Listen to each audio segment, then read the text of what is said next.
Book of Heaven, Volume 29, July 2nd, 1931. How the divine will has the virtue of converting the good that the creature does into her nature. The return of the works to her creator. How the creation has a determined act, while the creature a growing act. I was doing my round in the divine will to follow its acts, and I arrived at the point in which the celestial baby was in Egypt, and the celestial mama, rocking him, tried to make him fall asleep, and at the same time she was occupied with her maternal hands in making a little garment for the divine infant. And I, uniting myself with his mama, made my I love you to Jesus flow between her fingers and in the thread that was flowing, so as to form and weave the little garment together with my I love you. And upon the foot of the queen that was swinging the cradle, I put my own, so that I too might rock Jesus and do for him what his mama was doing. And while I was doing this, the celestial baby, between vigil and sleep, was saying, "My two mamas." So remembering this, which is written in the 24th volume, I thought to myself, but is my dear Jesus still repeating the sweet words, "my two mamas"? After such a terrible storm which, like devastating hail, struck my poor soul, who knows how many defects I have committed? Jesus must no longer feel that tender love of saying so sweetly, "my two mamas." But while I was thinking of this, my lovable Jesus told me, "My daughter, if you have not ceased repeating, uniting yourself with our celestial mama, rocking me, placing your I love you for me in what she was doing, could I cease saying, 'my two mamas'? Then I would be below you in loving you, while I never let myself be surpassed by the love of the creature. Not only this, but you must know that everything that the creature does in my will has the virtue of converting that good which she does into her nature. And true good in nature is never lost, nor are there strains in repeating it as many times as one wants. Do you perhaps strain yourself in order to breathe, to palpitate? Because it is in your nature. Even more, if you do not want to do it, you must emit a strain. But a strain that perhaps, if you can get yourself to do it, will cost you your life. And this is the greatest prodigy of my will, to convert the prayer, the love, the sanctity, its knowledges, into one's nature.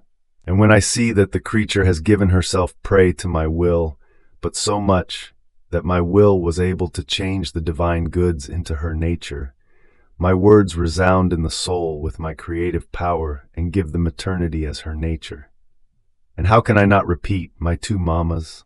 When I speak, what I say is in reality. Is it perhaps not true that my mama is mother to me according to the order of nature, and is also mother to me in the divine order, by virtue of the divine will that she possessed? Had she not possessed my will, she could not have been mother to me, either in the human order or in the divine order. Oh, how many things it knows how to do in one who lets herself be dominated by it. It knows how to make the divine order descend into the human, and it converts the divine order into one's nature, and it makes of her such portents as to astonish heaven and earth. Therefore, let yourself be dominated by my will, and I will make my sweet word resound in you, my dear mama whom my fiat keeps for me on earth." After this, I was following the divine fiat in the creation, and was saying to myself, I want to enter into the sun in order to empty it of the love that God placed in it for love of creatures, and on the wings of its light bring it back to my Creator as requital of my love. I want to empty the wind, to bring back to him the requital of the mighty love, of the moaning, ruling love, that it may rule over the divine heart and snatch from it the kingdom of the divine will upon earth. I want to empty the heavens of the love they contain, to bring back to him the love that never ends, that never says enough, so as to take him from all sides and bring him the requital of loving him everywhere and in everyone. But who can say all my nonsense that I spoke in each created thing? I would be too long, therefore I won't go any further. So, while I was doing this, my sweet Jesus told me, "Daughter of my will, How pleasing to me is the soul who enters into my will to find in it all my works, and flying from one created thing to another.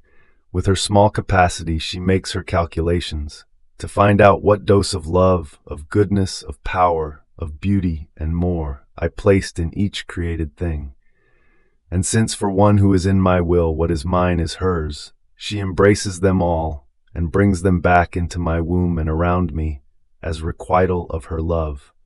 And I feel, being returned to me, the love that we issued in creating the whole creation, the goodness, the power, the beauty with which we strewed all creation. And in our emphasis of love we say, the daughter of our will returns to us our works, our love, our goodness, and more. And while she returns them to us, she leaves them at their place. And we feel, being repeated to us, the glory, the happiness, as if we were again putting out the whole creation.